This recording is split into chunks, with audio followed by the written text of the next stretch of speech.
Morning and welcome to the city of Melrose. My name is Jen Grigoritis and I am so proud to be the mayor of this incredible community. Governor Healey, Lieutenant Governor Driscoll, cabinet secretaries, legislators, my fellow Melrose officials, and my fellow mayors and municipal leaders, thank you all for joining us today to celebrate the signing of this bill, which will deliver essential Chapter 90 funding to all 351 cities and towns across Massachusetts. Chapter 90 is an indispensable resource for cities like Melrose.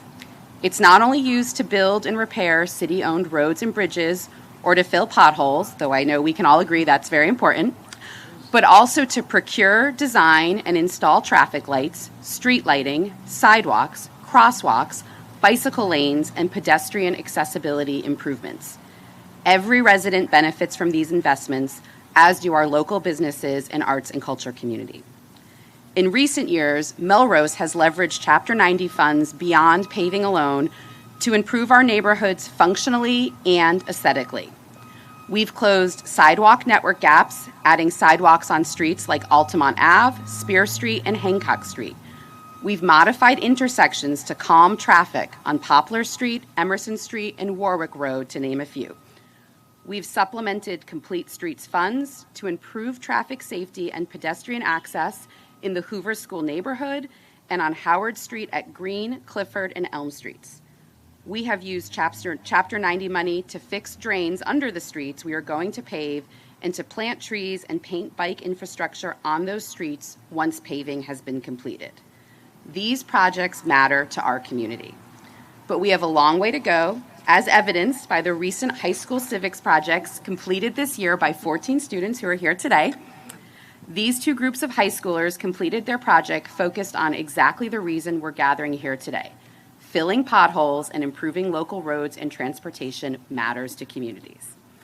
The additional Chapter 90 funding in the bill being signed this morning will make a huge difference for cities and towns like Melrose and will enable us to continue to pursue proactive and high-impact improvements to local roads and routes. We want to thank the members of the state legislature for their timely passage of this legislation to be signed this morning. Our state legislators, Rep. Kate Lippert-Garabedian and Senator Jason Lewis, are key partners connecting town and city halls with state agencies such as mass.gov. As a mayor, I know that the city of Melrose has steadfast partners and friends in the Healey-Driscoll administration. To borrow a turn of phrase from our Lieutenant Governor, I am also a member of the Get Stuff Done branch of government, and today we're joined by two of the best leaders in that school of thought. Today, as we look forward to the signing of this legislation, it's my great pleasure and privilege to introduce the 73rd Governor of the Commonwealth of Massachusetts, Governor Maura Healey.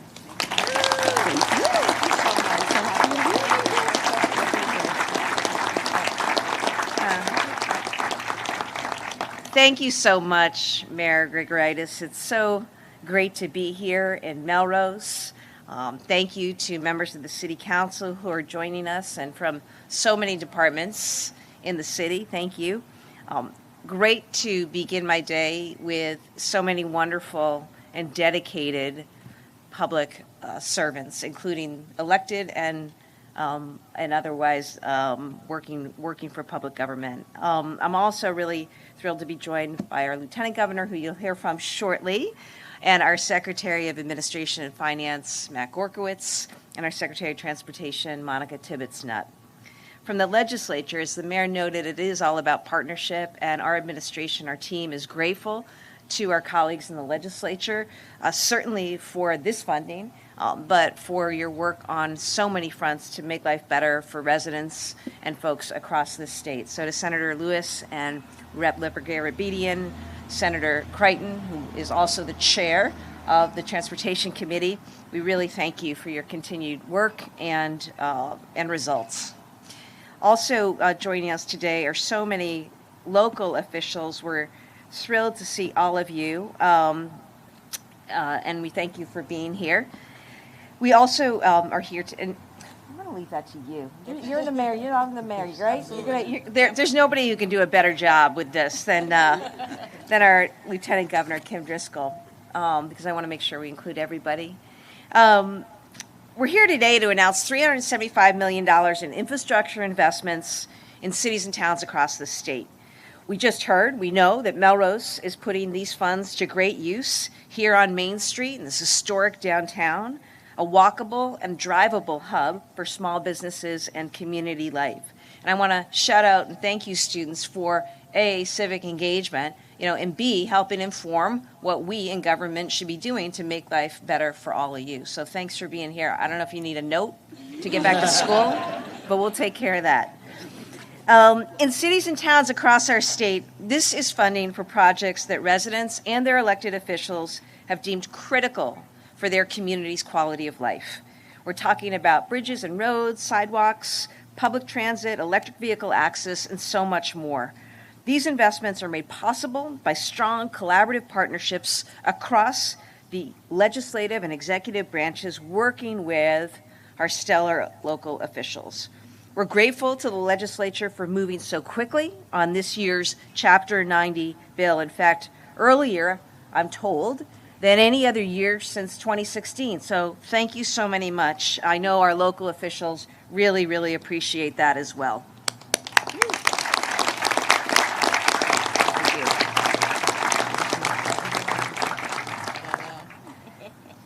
So $200 million in Chapter 90 investment with an additional $175 million for infrastructure grants. That includes continuing our mileage-based increase in support of our rural communities, which tend to, having grown up in one, have longer roads and fewer resources to maintain them. Regional equity continues to be a priority for our administration. It also includes innovative programs that will help us advance our climate goals. This includes electric vehicles in our regional transit authorities, small bridges, which are charming and often in need of a lot of work because they are oftentimes so historic and also important to local communities. Our dedicated bus infrastructure and access to transit stations. It's important for advancing our housing goals as well. And it's great to see a bus drive by, right? That's what we're talking about. Our goals for making Massachusetts more affordable, more competitive, more equitable. It depends on local action, it depends on partnership, and it depends on making sure that we provide the funding and the investments that our communities need. It is now my pleasure to introduce someone I am privileged to work with, learn from every single day, and I know how much our local officials in cities and towns across this great state appreciate all that she continues to do and partner on. So I want to introduce our terrific Lieutenant Governor Kim Driscoll.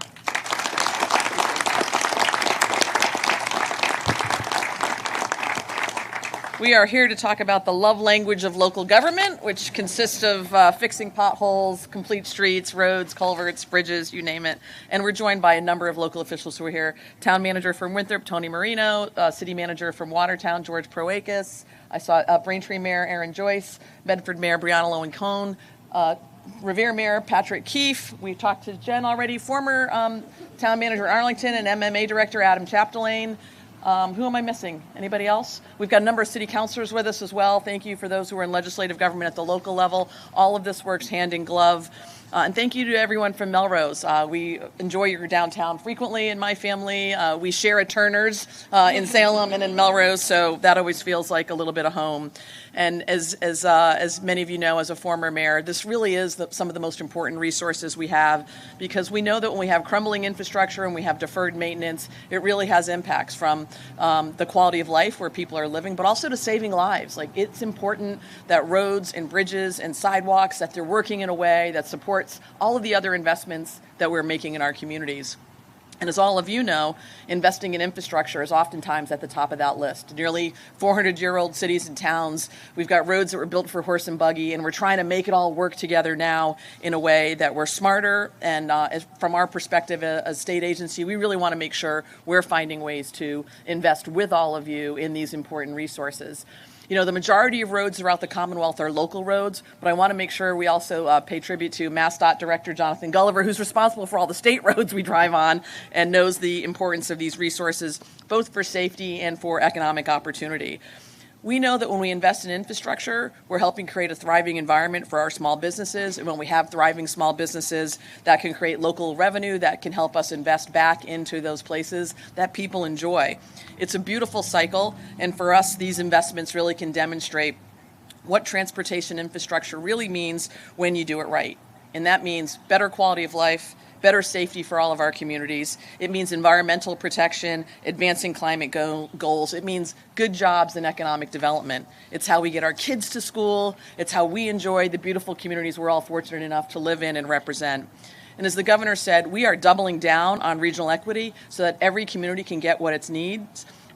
That's why we're pleased as we're enacting this legislation today and unlocking these resources that will be invested in communities across Massachusetts. We're trying to do it with an eye that meets those additional needs. It is more expensive to pave than it was a few years ago. Inflation and those things have impacts. So these additional dollars we know can help make up for some of those opportunities to spread the dollars as well as we can.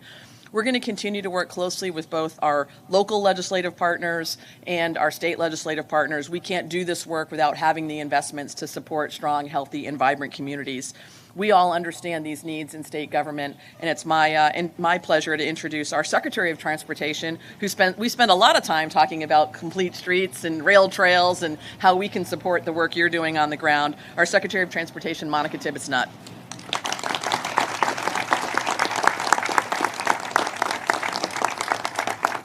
Thank you, Lieutenant Governor, and I just want to say a huge thank you to the Governor, Lieutenant Governor, and Legislature for making this announcement possible today.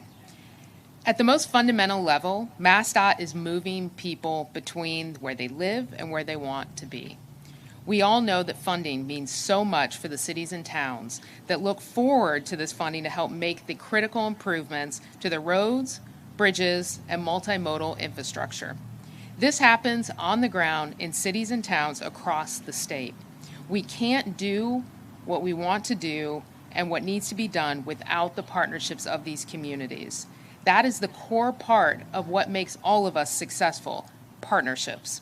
For our towns and cities, this sometimes can be as simple as Chapter 90 funds. Money going straight to the communities allows them to prioritize the transportation projects that they know they need. We know what we want to do and what we want to see to move the residents of the Commonwealth, but they know what their communities need to make them the best possible places to live. This Chapter 90 program allows municipalities to evaluate their unique transportation needs and goals and to make sure that those dollars go where they need to be. MassDOT looks forward to working with all of the cities and towns in the coming months to help make these investments possible. And as you can see today, this is incredibly important to these communities. We are all here because this is a very early signing of the Chapter 90 funds, and I have to say this administration has done so much to help MassDOT, but especially to help the communities to continue to do the amazing work they're doing. So I just want to say thank you to the administration, thank you to the legislature and our local officials, and now I want to hand it over to the governor for the signing. Thank you, Secretary.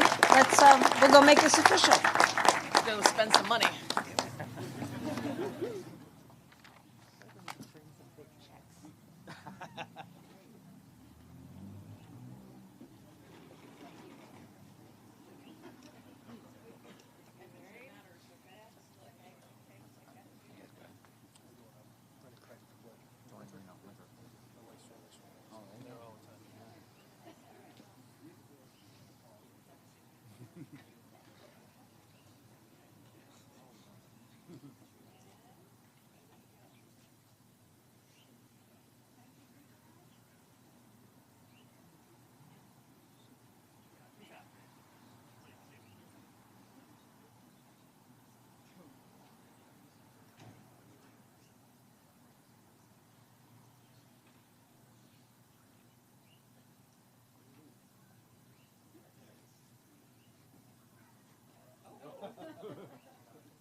must need a bleeding. This car just don't